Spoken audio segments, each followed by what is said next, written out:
Hello दोस्तों, स्वागत है आप सभी का आपके अपने YouTube चैनल ऑनलाइन ITI पर। दोस्तों, वेस्ट सेंट्रल रेलवे जिसके अंतर्गत जबलपुर, भोपाल और कोटा जोन आते हैं, यहाँ पर ITI पास कैंडिडेट्स के लिए 3015 पोस्ट की एक लेटेस्ट अप्रेंटिस की भर्ती हाल ही में निकलकर सामने आई है, जिसका नोटिफिकेशन आप स्क्रीन पर अभी देख भी रहे हैं और इसे आप हमारे टेलीग्राम ग्रुप से भी डाउनलोड कर सकते हैं। इस अप्रेंटिस की भर्ती में आप देख सकते हैं अलग अलग डिवीज़न में कई सारी जो पोस्ट निकली है, कुल मिलाकर 3015 पोस्ट निकाली गई है और इस भर्ती का फॉर्म किस तरीके से आप फिल कर सकते हैं, किस तरीके से इस भर्ती में अप्लाई कर सकते हैं, इसकी पूरी जानकारी स्टेप बाय स्टेप आज की इस वीडियो में हम आपको देने वाले। तो इस वीडियो को लास्ट तक पूरा देखें। इससे पहले मैं आपको बता दूं, इस भर्ती का फॉर्म भरने की लास्ट डेट 14 जनवरी 2024 है।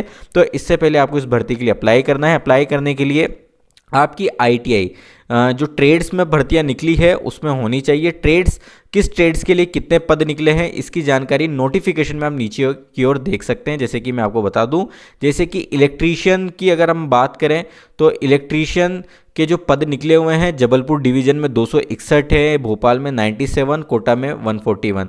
इस तरीके से आप हर ट्रेड के जो पोस्टें जिस डिवीज़न में जिस जगह पर निकली हुई है वो आप चेकआउट कर सकते हैं और इस अनुसार आप अप्लाई कर सकते हैं। अप्लाई करने के लिए आपकी मिनिमम एज 15 वर्ष होनी चाहिए और आपके 10th में 50% अंक होना चाहिए। अब बात करते हैं अप्लाई करने के लिए। तो अप्लाई करने के लिए आपको WCR की ऑफिशियल वेबसाइट पर आना होगा, जिसका लिंक इस वीडियो के डिस्क्रिप्शन में हम आपको डाल देंगे, जिस पर क्लिक करके आप सीधा इस वेबसाइट पर आ जाएंगे। वेबसाइट पर आने के बाद इस तरीके से आपको स्क्रीन नजर आएगी। यहाँ पर आप देखेंगे 3 ऑप्शन है, employment notice, click here to login और न्यू रजिस्ट्रेशन।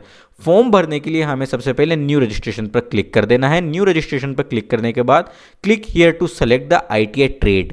यहाँ पर हमें अपनी ITI की ट्रेड जिसमें हमने ITI की हुई है उसी ट्रेड में हम अप्लाई कर पाएंगे और उससे यहाँ पर हमें सेलेक्ट कर लेना है। तो इस तरीके से मैं इलेक्ट्रीशियन को यहाँ सेलेक्ट कर लेता हूँ। यहाँ मैं आपको बता दूँ कि कुल 46 ट्रेड्स के लिए ये भर्ती निकली हुई है, जिसको आप ड्रैग एंड ड्रॉप करके आप चेकआउट कर सकते हैं जिस भी ट्रेड में आपको अप्लाई करना है। तो मैं इलेक्ट्रीशियन को यहाँ सेलेक्ट कर लेता हूँ। इलेक्ट्रीशियन सेलेक्ट करने के बाद एक जो नेक्स्ट पेज ओपन होगा, इसमें आपको आपकी पर्सनल इन्फॉर्मेशन डालनी है, जिसमें कि आप देख सकते हैं शुरुआत हो रही है एंटर फर्स्ट नेम में, फर्स्ट नेम से। तो आपका जो नाम है तो उसमें आपको आपका फर्स्ट नेम डालना है। अगर आपका कोई मिडिल नेम है तो मिडिल नेम डालना है और लास्ट नेम में आपको आपका लास्ट नेम डाल देना है। ठीक है। इसी तरीके से नेक्स्ट जो ऑप्शन आ रहा है, इसमें आपको आपकी 10th की मार्कशीट के अनुसार जो नाम है वो लिख देना है। नेक्स्ट ऑप्शन में आधार संख्या लिख देनी है आपको। उसके बाद फादर्स नेम वाले कॉलम में आपको आपके पिताजी का नाम लिखना है और नेक्स्ट कॉलम में माताजी का नाम लिखना है। इसी तरीके से नेक्स्ट कॉलम में डेट ऑफ बर्थ में आपको आपकी डेट ऑफ बर्थ डाल देनी है। डेट ऑफ बर्थ पर आप क्लिक करेंगे तो यहाँ पर डेट ऑफ बर्थ सेलेक्ट करने का ऑप्शन आ जाएगा। तो इस अनुसार आप अपनी डेट ऑफ बर्थ सेलेक्ट कर सकते हैं। आपकी जो डिटेल्स आप यहाँ डालने वाले हैं ये मैट्रिकुलेशन यानी 10th की मार्कशीट के अनुसार डिटेल्स डालें। नेक्स्ट है ईमेल आईडी। ईमेल आईडी और मोबाइल नंबर आपको चालू और एक्टिव ही डालने हैं। ठीक है। तो ईमेल आईडी आपको डाल देनी है। इसी तरीके से नीचे की ओर आपको आपका रिलीजन ड्रैग एंड ड्रॉप से सेलेक्ट कर लेना है। अगर आप हैंडीकैप्ड है तो आपको यस सेलेक्ट कर देना, अदरवाइज नो रहने देना है। एकेडमिक एजुकेशन में आपको SSC 10th यहाँ पर सेलेक्ट कर लेना है, क्योंकि 10th और ITI के आधार पर ही इस भर्ती में आप आवेदन कर सकते हैं। तो यहाँ 10th ही मिनिमम क्वालिफिकेशन मांगी गई है। ठीक है। इसी तरीके से टेक्निकल एजुकेशन में हमने इलेक्ट्रीशियन सेलेक्ट करा था, ITI इलेक्ट्रीशियन, तो वो बाय डिफ़ॉल्ट सेलेक्ट आ जाएगा। यहाँ पर डिपार्टमेंट, विभाग, यूनिट, इसमें आपको जिस भी आप यूनिट डिवीज़न में अप्लाई करना चाहते हैं, जैसे कि मैंने आपको बताया कि ये भर्ती इन 3 डिवीज़न के अलग अलग यूनिट्स में निकली है। तो यहाँ पर आप पदों को देख सकते हैं और नीचे की ओर जैसे मैंने आपको बताया ट्रेड वाइज आपको पद डिटेल में देखने को मिल जाएंगे नोटिफिकेशन में। तो आप सेलेक्ट कर लें कि कहाँ आपको अप्लाई करना है, किस जगह आपकी ट्रेड के लिए पद निकले हुए हैं, कहाँ आपको अप्लाई करना उचित रहेगा। तो सेलेक्ट कर लें और उसके बाद आप जो फॉर्म भरने के लिए यहाँ पर चुनेंगे तो आप सही चुन पाएंगे। ठीक है। इसी तरीके से आप राइट हैंड साइड पे देखेंगे आपको 10 डिजिट का आपका मोबाइल नंबर डाल देना है। इसके बाद आपको जेंडर सेलेक्ट कर लेना है। कम्युनिटी में आपको आपकी कैटेगरी सेलेक्ट कर लेनी है। यहाँ मैं आपको बता दूं कि अनरिजर्व्ड यानी जनरल कैटेगरी के कैंडिडेट्स के रूप में अगर अप्लाई करते हैं तो आपको 136 रुपीज़ का पेमेंट करना होगा। इसी तरीके से OBC वालों को भी 136 रुपीज़ का पेमेंट है। SC ST और विमेंस कैंडिडेट के लिए इसमें ओनली 36 रुपीज़ का प्रोसेसिंग फीस का पेमेंट करना होगा। और SC ST OBC कैंडिडेट्स को अपना EWS कैंडिडेट को भी अपना प्रमाण पत्र जो है जो सही जगह से इश्यू किया हुआ हो SDM लेवल पर या फिर जो भी यहाँ पर मेंशन किया हुआ है वो अपलोड करना भी होगा। ठीक है, इसी तरीके से जो नेक्स्ट है 10th की परसेंटेज, यहाँ पे आपकी 10th में जो परसेंटेज आपके प्राप्तांक है वो यहाँ पर आपको डाल देनी है अपनी मार्कशीट में देखकर। नेक्स्ट है ITI की परसेंटेज, आपके ITI में जो आपकी परसेंटेज आपने प्राप्त की है दोनों ईयर में, या फिर अगर आपकी एक ईयर की ITI तो आपकी एक ईयर की परसेंटेज वो आपको यहाँ पर डाल देनी है। अगर आप एक्स सर्विसमैन के रूप में अप्लाई करना चाहते हैं तो येस सेलेक्ट कर सकते हैं, अदरवाइज नो कर सकते हैं। इसके बाद आपको सबमिट बटन पर क्लिक कर देना है। सबमिट बटन पर क्लिक करने के बाद आप देखेंगे कि यहाँ पर एक विंडो शो हो रही है जिसमें एक मैसेज लिखा हुआ है user ID and password Saint on your registered mobile number and email address, और नीचे लॉगिन का बटन दिया हुआ है। यहाँ पर जो हमने पर्सनल इन्फॉर्मेशन डालकर रजिस्ट्रेशन किया था तो इसका ID और पासवर्ड हमने जो मोबाइल नंबर और ईमेल ID डाला था वहाँ पर भेज दिया गया है। तो आप अपने मोबाइल नंबर और ईमेल ID पर चेक कर लें, वहाँ पर आपको ID और पासवर्ड मिल जाएगा।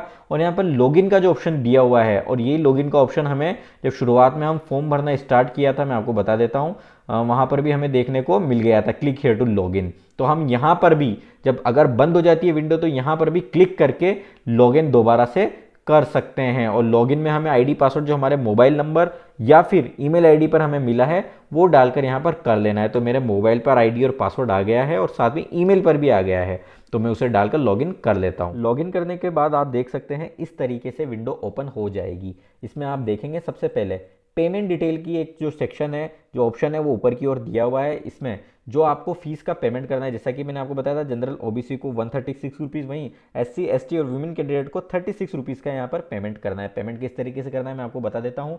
इसमें आप देख सकते हैं नीचे की तरफ यहाँ पर क्लिक हियर टू पे का एक ऑप्शन दिया हुआ है, इस पर आपको क्लिक करना है। इस पर क्लिक करने के बाद आप देखेंगे कि इस तरीके से विंडो ओपन हो जाएगी SBI कलेक्ट के नाम से। इसमें बीच में एक सर्च बॉक्स बना हुआ है, सर्च बॉक्स में आपको केवल रेलवे टाइप करना है, पूरा टाइप ना भी नहीं भी करेंगे, जिसमें आप देखेंगे नीचे की ओर railway recruitment cell west central railway JBP ये लिखा हुआ है, इसको आपको सेलेक्ट कर लेना है। इसको सेलेक्ट करने के बाद आप देखेंगे यहाँ पर पेमेंट डिटेल्स एंटर करने के लिए बोला जा रहा है, उसमें पेमेंट कैटेगरी मांगी गई है। पेमेंट कैटेगरी में आपको application processing fees for apprenticeship, ये नीचे की ओर लास्ट में जो ऑप्शन आपको मिलेगा ड्रैग एंड ड्रॉप में, ये सेलेक्ट कर लेना है। सेलेक्ट करने के बाद आप देखेंगे इस तरीके से आपको डिटेल्स फिलअप करने के लिए कुछ ऑप्शन ओपन हो गए हैं। इसमें आप देखेंगे कैंडिडेट नेम, इसमें आपको आपका नाम डाल देना है। डेट ऑफ बर्थ में आपको आपकी डेट ऑफ बर्थ डाल देनी है। रजिस्ट्रेशन नंबर में आपको जो आपको मैसेज पे और ईमेल पे जो आपका रजिस्ट्रेशन ID मिली है वो यहाँ पर आपको डाल देनी है रजिस्ट्रेशन नंबर के रूप में। आधार नंबर में आपको आपका Aadhaar number, mobile number, date of deposit, जिस भी डेट में आप डिपॉजिट करने जा रहे हैं वो डिपॉजिट आपको डाल देनी है। फीस डिपॉजिट फॉर में आपको for apprentice in WCR under apprenticeship act ये सेलेक्ट कर लेना है। एप्लीकेशन एंड प्रोसेसिंग फीस जो भी आप जमा कर रहे हैं, जैसे जनरल और OBC कैटेगरी में अगर आप आते हैं तो 136 रुपीज़ यहाँ पर आपको टाइप कर देना है। अदरवाइज जो अदर कैटेगरी उसके लिए आपको 36 रुपीज़ यहाँ पर टाइप कर देना है। रिमार्क अगर आप कुछ रखना है तो रिमार्क दे सकते हैं, अदरवाइज इसमें ओके लिख के छोड़ सकते हैं। नीचे की ओर वापस से आपको आपकी डिटेल्स डाल देनी है, और डिटेल्स डालने के बाद आप देखेंगे कि यहाँ पर आपको कैप्चा डालना है। कैप्चा डालने के बाद आपको नेक्स्ट कर देना है, और इस तरीके से आप आपका पेमेंट कर पाएंगे। तो ये काफ़ी सिंपल सा प्रोसेस है, थोड़ा समझने वाली बात है, तो इस तरीके से आप आपका पेमेंट कर दें। इसके बाद आपको जो आपका बैंक रेफरेंस नंबर है वो ऊपर की ओर आपको यहाँ पर डाल देना है। ठीक है, यहाँ पर लिखा हुआ भी है please enter DU number after your payment process. ठीक है, पेमेंट प्रोसेस के बाद में आप नंबर जरूर डाल दें। उसके बाद आप देखेंगे नीचे की ओर कैंडिडेट्स एड्रेस का एक ऑप्शन लिखा हुआ है, इसमें आपको आपका एड्रेस की डिटेल्स डालनी है। इसमें सबसे पहला ऑप्शन है कि कैंडिडेट्स नियरेस्ट रेलवे स्टेशन, उम्मीदवार का निकटतम रेलवे स्टेशन। आपका जो निकटतम रेलवे स्टेशन जो लगता है वो आपको यहाँ पर टाइप कर देना है। इसी तरीके से यहाँ पर ऑप्शन अगला मांगा गया कि एक्स सर्विसमैन, इसमें यस नो आपको कर देना है। ये तो ऑलरेडी जैसा कि फर्स्ट में हमने डाला था उस हिसाब से सिलेक्ट हमें यहाँ पर मिल जाएगा। ठीक है, इसके बाद एड्रेस में आपको आपका कंप्लीट एड्रेस डाल देना है। इसमें आपको house, flat number, plot number, area, village, landmark, post office, सारी डिटेल्स आपको फिल कर देनी है।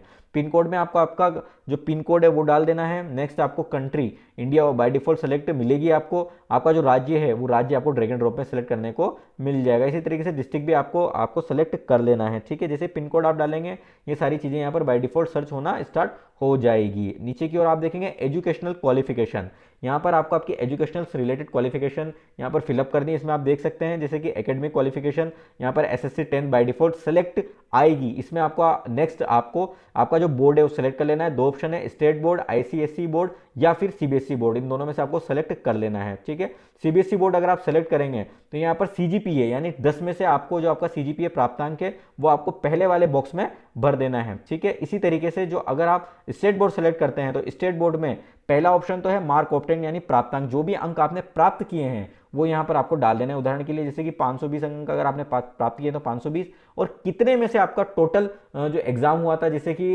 जनरली जो बोर्ड्स के स्टेट बोर्ड के एग्जाम है वो 600 में से होते हैं, वो आपको यहाँ पर डाल देने हैं। ठीक है, इसी तरीके से जो आपके ITI के प्राप्तांक के शुरुआत में आपको वो डाल देने हैं, जैसे कि मैं आपको डाल के बता देता हूँ एग्जाम्पल के लिए, और कितने में से आपने अंक प्राप्त किए टोटल आपकी जो दोनों ईयर के जो टोटल अंक थे जितने में से आपका पेपर हुआ था वो आपको यहाँ पर डाल देना है। ठीक है, इसके बाद नेक्स्ट आप देख सकते हैं कि SSC 10th आपने किस वर्ष में पास की है वो आपको यहाँ पर डाल देना है। ठीक है, इसके बाद आपका name of board SSC board, तो यहाँ पर आपको आपका बोर्ड का नाम डाल देना है। ठीक है, नेक्स्ट आपको आपके स्कूल का नाम डाल देना है। सर्टिफिकेट नंबर में आपको आपका जो सर्टिफिकेट नंबर है वो डाल देना है। उदाहरण के लिए अगर आपका सर्टिफिकेट और मार्कशीट एक ही है तो उस पर जो सर्टिफिकेट नंबर लिखा हुआ है वो आपको यहाँ पर डाल देना है। ठीक है, कई बोर्ड्स में सर्टिफिकेट और मार्कशीट एक ही पेज में आती है तो आपको जो सर्टिफिकेट नंबर ऊपर लिखा हुआ है, रोल नंबर नहीं डालना है, सर्टिफिकेट नंबर डालना है, वो आपको यहाँ पर डाल देना है। जो नेक्स्ट है उसमें आपको ITI की योग्यता में आपकी ITI की जो डिसिप्लिन में जो ITI की ट्रेड है वो आपको यहाँ पर डाल देनी है। इसके बाद आप देखेंगे आपने जिस ईयर में ITI पास की है